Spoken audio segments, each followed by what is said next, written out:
Boa tarde, Almir. Boa tarde, Pedro, que eu estou vendo aqui também. Boa tarde ao Sim, vereador Marquinhos, grande vereador, grande jovem liderança. Torci muito pela eleição dele. Parabéns, Marquinhos, pelo teu trabalho. E ainda bem que tu me botou, Almir, que a minha filha já tá ali, ó. Daqui a pouco começa a se mexer e já quer mamar de novo, né? Tô com um bebê de 40 dias, uma bênção, né, de Deus, minha segunda filha, graças a Deus, a Olivia. E sempre acompanhando tudo que está acontecendo em Brasília, apesar de eu estar de licença. Então, ontem, esse é um assunto que eu já acompanhei desde o início do meu mandato, porque de tanta coisa ruim, eu achei que essa ia ser uma coisa boa, porque a ideia inicial, era que tivesse um remanejamento do número de deputados, porque eu estou aqui com a Constituição aberta na minha frente. E para quem quiser pesquisar em casa, né, é bom a gente conhecer, né, as leis, enfim, a Constituição do nosso Brasil, do nosso país, que os guardiões da Constituição não estão muito cuidando da nossa Constituição. Aliás, estão zero, né, os ministros do STF. Mas, enfim, o artigo 44 e 45, ali está estabelecido que o número de deputados será distribuído nos estados de acordo com a população. E no último censo do IBGE, que conta lá a população de cada lugar, cada estado, o nosso estado ele cresceu, né, em número de habitantes. Por quê? Por quê? Essa é a opinião da deputada Júlia. Porque aqui tem emprego, pleno emprego, porque aqui tem serviços públicos de qualidade. É só conversar com deputados de outros estados ou pessoas de outros estados. Tem gente que está fugindo de alguns estados, né? E aí, se eu falar aqui alguma opinião, vão dizer que eu sou preconceituosa. Mas no Rio, você pega o Rio, tem uma situação, né, principalmente na cidade, de segurança pública péssima. Você pega a Bahia, né? O crime organizado domina lá, é governado pelo PT há 17 anos, eles têm crise em segurança pública, então tem pessoas saindo desses estados. Então, nada mais justo do que Santa Catarina ser melhor representado. Essa era a ideia inicial. Por que essa discussão surgiu? Porque o governador do Pará ele entrou com uma ação de inconstitucionalidade por omissão no STF. O STF disse assim: não, realmente, se a Câmara não fizer uma lei mudando isso até outubro de 2025, o próprio Tribunal Superior Eleitoral vai fazer esse remanejamento das vagas. E aí ficaria: Santa Catarina ganharia 4, Bahia perderia 2, Rio de Janeiro perderia, acho que não lembro, de 4, Rio Grande do Sul perderia 1 ou 2, enfim, os estados perderiam e estados ganhariam. Pará ganharia, porque também ganhou população, ganhou gente que foi morar lá, enfim, o remanejamento, sem aumentar o número total de deputados, que já é bastante, tem 513, né? E como eu ouvi outro dia de uma eleitora, ué, para que aumentar deputado se quem manda é o STF?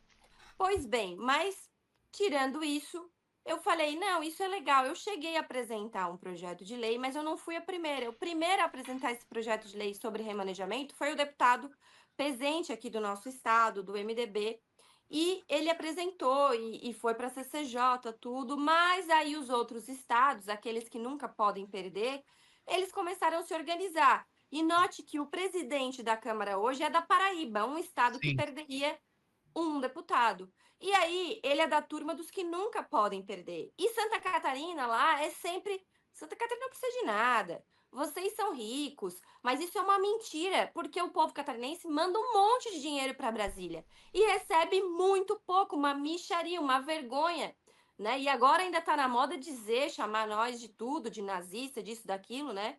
Na moda de também chamar a minha tiara de nazista, chamar a deputada Júlia, a Santa Catarina vem junto. Então, o que que acontece?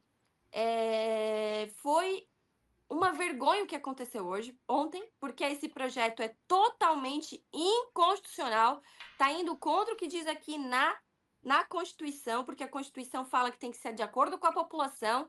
Então, Santa Catarina ganhou 4, porém, quem ia perder não perdeu. E até quem não ia ganhar e nem perder, ganhou. Paraná não ia mexer no número, ganhou um, fizeram um pacotaço lá, um acordão, ganhou um. Rio Grande do Norte não ia perder nem ganhar, ganhou 2. E quando ninguém vai perder, adivinha quem vai perder? O Você que povo. está me escutando. O povo, que vai pagar essa conta. E é mentira o que os deputados ontem, que não estão nem aí para os desmandos, as injustiças que estão acontecendo no nosso país. Eu gostaria que o povo assistisse a TV Câmara. Porque ontem viraram macho. e foram para a tribuna dizer que a gente estava se abaixando para o STF, porque foi uma decisão lá do STF dizendo que a gente tinha que fazer. Mas disse que tinha que fazer de acordo com a Constituição. Ou seja, Santa Catarina ganhou 4, mas os outros que não perderam, então nós continuamos subrepresentados. A Sim. injustiça, o erro continua. E pior, um erro ainda maior, que quem ia perder não perdeu, e quem nem ia ganhar nem perder ganhou. E quem vai pagar é quem sempre perde, o povo. Porque não vai ter gasto. Claro que vai ter gasto. Mais deputados. Não sei nem onde vão enfiar esses deputados. Porque Deputada, a Câmara, o nosso gabinete é pequeno, né? Então a Câmara não tem espaço.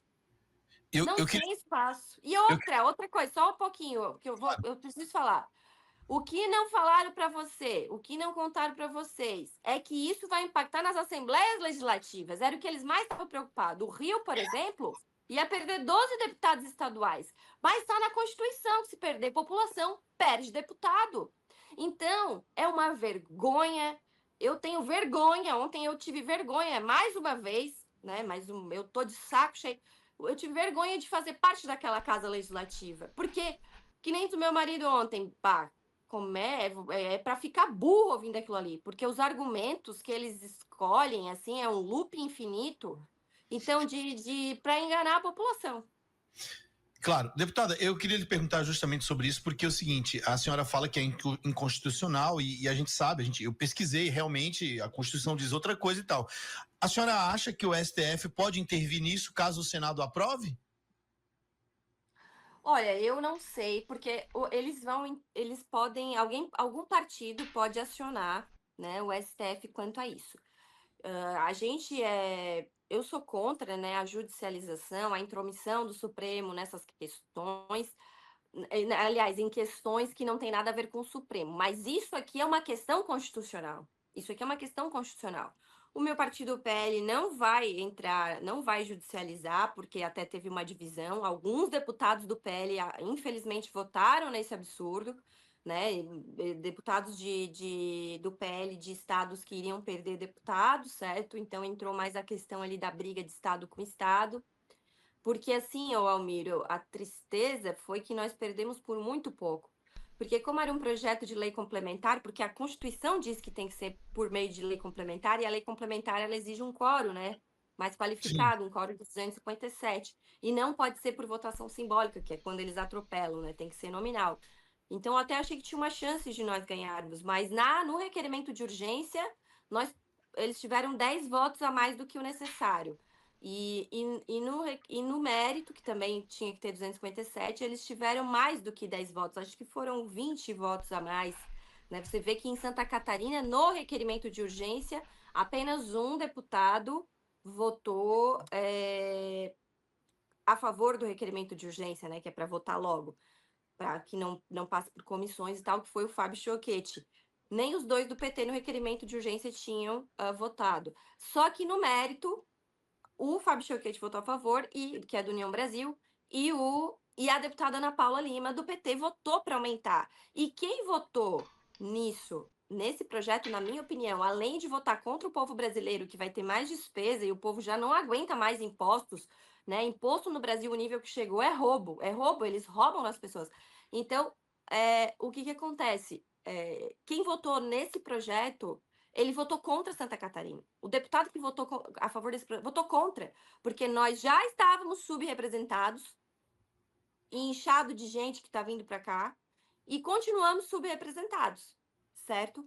Então, foi uma vergonha. E aí vai ter um impacto direto aqui, né, deputada? A LESC pro ano que vem, para cada deputado aqui a mais, quantos são estaduais que tem direito agora a Santa Catarina? 4, né? Então vai ser 4. Então nós teremos 4 estaduais que ganham? Isso. Vocês serão 4. 4 estaduais. Uns 44. Então abre mais vaga aqui, mais despesa, não só lá em Brasília, aqui também. Mas, deputada, muito obrigado pela sua participação. Não quero. Quer fazer uma pergunta, Marquinhos? Não, na verdade, eu só queria cumprimentar a deputada Júlia Zanata, sempre muito combativa. Pouca gente sabe, mas quando eu tenho alguma dúvida, já liguei para a deputada Júlia Zanata umas 2 vezes aí. Ela foi uma consultora grátis aí. Né? É uma coach. Uma coach política. Estou devendo uma visita para ela ainda, porque a bebê é muito pequena. Um grande beijo, deputada Júlia Zanata. Você mora no meu coração. Aí então. Pode vir. Agora eu já tô menos. Que no começo eu tava muito ciumenta, né, meu Tá. bebê? Então para encerrar e te liberar aí, deputado, eu só quero lhe perguntar uma coisa, né? Muita gente tem. Mas assim, não pode. Só um pouquinho, Marquinhos. Não, e eu já quero alertar as mães também que é um período que tá tendo muita bronquiolite, né? Então, quando for visitar um bebê. Tem mães que antes de 3 meses nem deixam ninguém visitar nem sair de casa. Não é a minha realidade, porque eu preciso, né, continuar aí, né? Mas que as mães que podem se preservar é legal. Mas então, quando for visitar um bebê, veja se não tá doente, se não tá nem com um comecinho, porque a gente já viu notícias, inclusive compartilhei uma notícia aqui da Jovem Pan, que os hospitais estão cheios de bebês, né, com essa doença respiratória e bronquiolite, e é uma tristeza, minha gente. Então vamos ficar bem alerta. Tá, então, depois do alerta da deputada, que é muito bem-vindo e realmente temos que ter esse cuidado, eu queria lhe fazer uma pergunta para encerrar. A senhora pode responder de forma rápida. O seu nome tem sido muito ventilado aí para senadora no ano que vem. E isso é algo que lhe apetece? É algo que a senhora realmente vai pensar com carinho? Porque eu vejo muito falar senadora, senadora, senadora. O próprio presidente Bolsonaro citou a senhora algum tempo atrás numa live aí. O que a Júlia tem a falar sobre isso? Gente, eu tava quieta no meu canto, e aí o Bolsonaro deu uma entrevista para o Léo Dias, que tinha quase 1 milhão de pessoas ao vivo e repercutiu bastante, e ele falou alguns nomes para o Senado. Em Santa Catarina, ele citou o meu nome e o da Caroline Detoni, que, ao meu ver, é uma dupla vencedora se for ao Senado, né? Mas tem outras Sim. pessoas querendo ir, tem o Jorginho Melo querendo negociar essa vaga com outro partido, o que é natural do processo. Agora, eu só vou parar tipo assim, eu nunca falei, eu vou ser senadora. As pessoas estão falando, e aí o meu líder maior foi lá e falou que é um bom nome. Então, se ele não me chamar e disser assim, não, Júlia, dá uma segurada, ou dessa vez não é tua vez. Se ele me falar isso, beleza? Mas ele não falou, e além do mais, ele ainda falou o meu nome e depois falou de novo em outra entrevista. Certo? Então, eu acho que eu tô no páreo, certo? Eu tô no páreo, até porque tem 2 vagas. E se for essa dupla aí que eu falei, tem tudo para levar as 2. E a gente sabe, né, Almir, que a única aliança que o povo quer para o Senado em 2026 é a aliança que vai dar o reequilíbrio entre os poderes, é a aliança que vai tirar o ditador da toga da sua cadeira, da sua cadeira confortável lá no Supremo Tribunal Federal. Né? Então não adianta negociar. Essa vaga de Senado, essas 2 vagas são inegociáveis. Vamos botar um cara lá que na hora do pega para capar não faz média, né? Eu não fui para Brasília para fazer amiguinho, isso já ficou provado. Né? Eu não fui para Brasília para não combater. Eu não fui por isso talvez tem gente que me avisou, tu vai ficar isolada. Assim, mas eu vim para ficar isolada. Eu só não quero ficar isolada das pessoas que me elegeram, do povo catarinense, daquele que paga imposto, daquele que trabalha e acorda cedo. Né? São essas pessoas que eu represento. Então, isso que nós temos que pensar para 2026. Fiquei muito honrada com a citação, né, do meu nome do presidente Bolsonaro. Não tinha pedido para ele. Ele foi lá e falou. Então, mas eu acho que é cedo, eu acho que é muito cedo. Eu acho que eu tô focada no meu trabalho. Agora tô cuidando da minha família, né? Tô no momento aí com a bebê. E as coisas são consequências do trabalho, da tua coragem, da fé, né? Da minha coragem, da minha fé e da credibilidade perante o eleitorado, né? Perante o povo catarinense. Então nós vamos trabalhar. E se for da vontade de Deus, da vontade do povo, se for uma escolha do Bolsonaro, é óbvio que nós estamos prontos para o combate. Muito bem. Obrigado, deputada. Tudo de bom para a senhora e para sua família. Um abraço, fiquem com Deus. Tchau.